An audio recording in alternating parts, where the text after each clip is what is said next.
বলছিল না এমনটি করা যাবে না, কুপ্রস্তাব দিয়েছিল আপনার না এমনটি করা যাবে না। কিন্তু একবার দুর্ভিক্ষ দেখা দিল, আমার কাছে টাকা নেওয়ার জন্য, খাদ্য নেওয়ার জন্য আসছে। আমি একটা সুযোগ পেয়ে গেলাম। আমি বললাম তোমাকে খাদ্য দেওয়ার জন্য তো আমি যুবক বসেছিলাম, তুমি কি বোঝো না? হ্যাঁ, তুমি আমার চাহিদা পুরা করবে, যত খাদ্য লাগে তোমাকে দেব। বাধ্য হয়ে সে রাজি হলো। আমি তার সাথে কুকর্ম করার জন্য সামনের দিকে গেলাম। সে ডাক দিয়ে বলল, যুবক আল্লাহকে ভয় করো, ওয়া মাকুম আইনামা কুনতুম ওয়াল্লাহু বিমা তা'মালুনা বাসীর।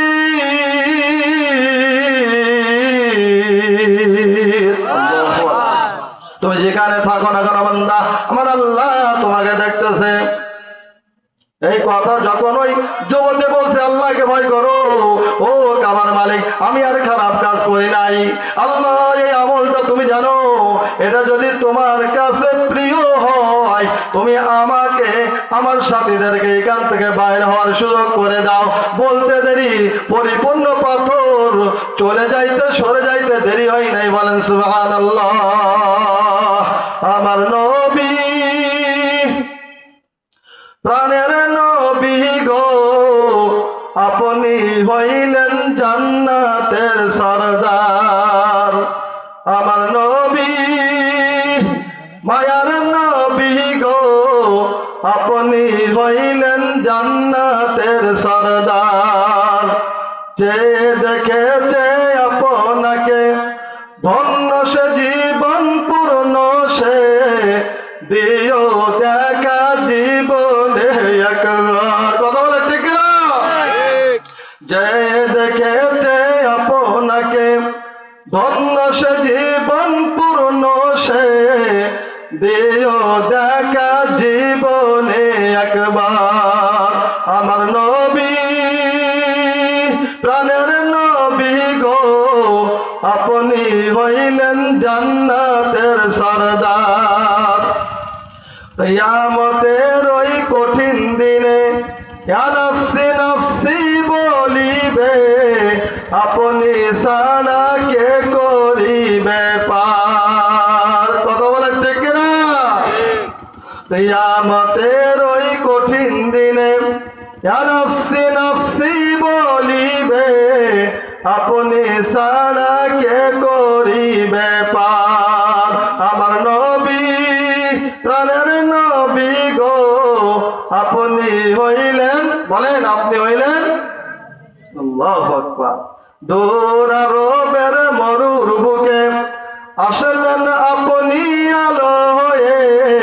দূর হলো সব জগতের আধার। দূর আরবের মরুর বুকে আসলেন আপনি আলো হয়ে। দূর হলো সব জগতের আধার। আমার নবী, প্রাণের নবী গো, আপনি হইলেন জান্নাতের সরদার। জোরে সরে বলেন সাল্লাল্লাহু আলাইহি ওয়াসাল্লাম। তিনজন ব্যক্তির দোয়া হয়ে গেল, পাথর সরে গেল। আমি বলতেছিলাম হালাল রিজিক অর্জন করার জন্য যদি কেউ সামনের দিকে যায়, বিপদ আপদ যত ঝড় নিয়ে আসবে, সমাধানের ঝড় আল্লাহ তাআলা তার থেকে বেশি দিয়ে দেবেন। কথা বলেন ঠিক কিনা? হালাল রিজিক অর্জন করে, ভক্ষণ করে, আল্লাহ পাকের গোলামি করলে ওই ডাক আল্লাহর আরশ পর্যন্ত পৌঁছাই যাবে। আল্লাহ পাক ওই ডাককে কবুল করবেন, গ্রহণ করবেন। এজন্য হালাল রিজিক আপনাকে আমাকে ভক্ষণ করতে হবে।